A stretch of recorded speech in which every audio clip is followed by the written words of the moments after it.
Hello, my name is Joseph, and what I'm going to do in this video is give you an opportunity to practice 3 different speaking number 4 questions. And as you know, each question begins with a reading passage. So rather than put that on this video, which would be difficult to read, go ahead and click that link and you'll open up a web page that has all 3 of the readings. Then on this video, I'll give you instructions. And the way it'll work is that you have 45 seconds to read the passage, and then you'll have about 2 minutes to listen to a lecture. Then you'll get a question about that lecture, 30 seconds to prepare your answer, and 60 seconds to deliver it. What I will do at the end of each lecture is provide you with a brief summary and overview of what you should have learned from the lecture and how you should have related it to the reading. So it'll be a great opportunity for you to practice and learn for this question. So let's go ahead and begin.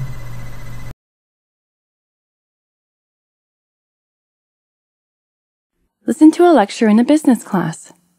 The professor is discussing sustainability. Let me tell you about an organization doing big things in the field of sustainability. Printing, like most other businesses, exploits limited resources, such as paper, and employs certain substances that can damage the environment, such as ink, glue, and so on. If every printing company just went about their business without any regard for what impact they were making, the industry wouldn't last for very much longer. A local printing company, however, has taken a different approach. This local printing company is so unique not because it doesn't use such materials in its work, but because of the way it does so. Rather than purchase paper from any company, it first attempts to purchase recycled paper whenever possible. If a client demands clean, unrecycled paper, the company buys it, but only from companies that themselves use sustainable practices, such as planting a tree for each one removed in the process of making paper. Also, the ink used by most printing companies releases harmful chemicals into the environment, chemicals that add to air pollution.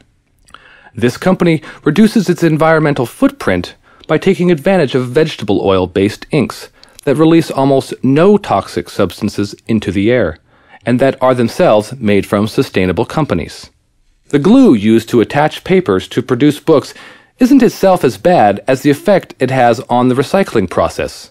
This glue tends to damage the machines responsible for changing old, useless paper into usable, recycled paper. To limit this negative effect, this printing company employs glue in only limited circumstances. Using points and examples described in the lecture, explain the concept of sustainability.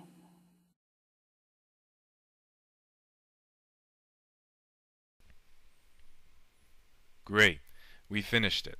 So now let's go ahead and review what we should have understood. First, the reading gave us a topic, which was sustainability, given by the title. The passage defined the title, which it will always do. And the definition is that sustainability is the management of resources to limit the negative effect on the environment. And the lecture provided a story to illustrate this, which it always will. And that example was of a printing company, and it managed 3 major resources: paper, ink, and glue, to limit the negative impact on the environment. Now, with that out of the way, let's go ahead and move on to our second example.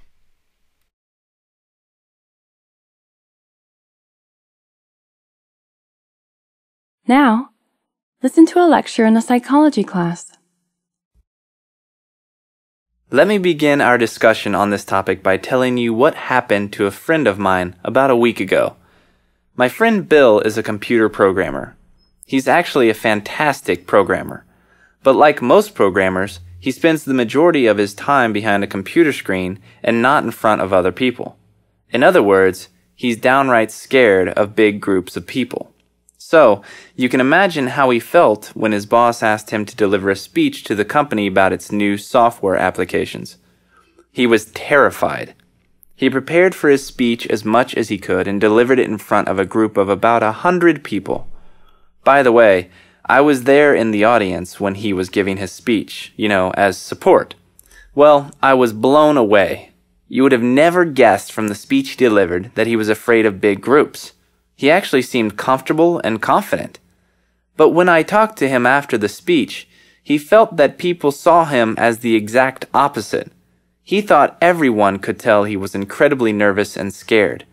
He told me that he felt the beads of sweat dripping from his face and thought that everyone could see them and notice how nervous he was. He told me that his hands were shaking and that he tried to speak in a confident way, but that he was sure people would be able to tell that he wasn't confident at all. When I told him what I thought of his speech, he didn't believe me. I guess his internal feelings were not as clear to his audience as he thought.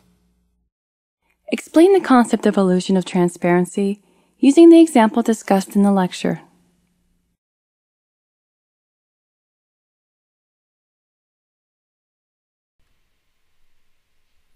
Good. We finished. Now let's review. So what we should have learned from the reading was the topic, and that was given by the title, The Illusion of Transparency. The definition provided by the passage was that the illusion of transparency is the belief that other people know what you feel inside more than they really do. So you think someone knows that you feel bad inside when they really don't. And the lecture provided an example to illustrate this, as it always does, of the professor's friend Bill. So it shows that Bill delivered a speech and he was really nervous. He thought everybody knew, but in reality, people thought he was comfortable and confident. So that illustrates the illusion of transparency. Now, let's go ahead and move on to the third example.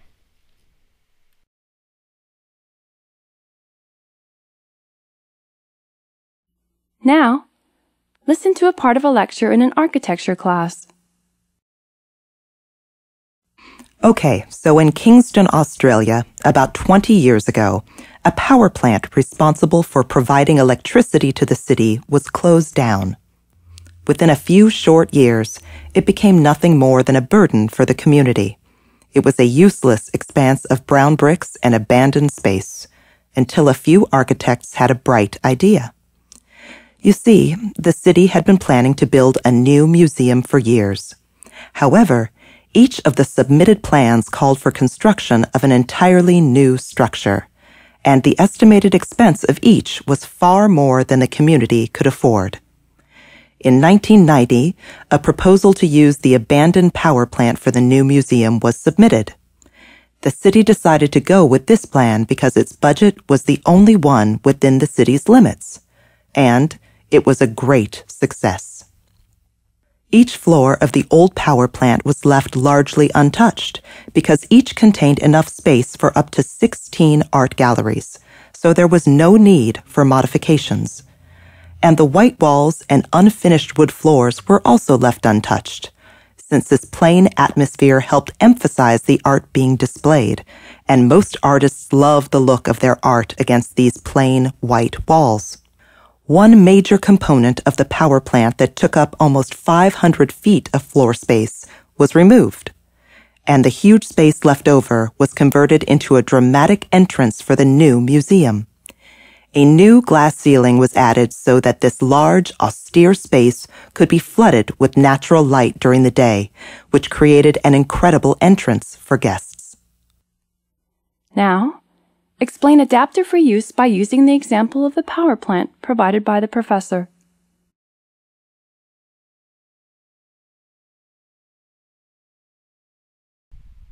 Congratulations, we finished all 3 questions. Now for our review.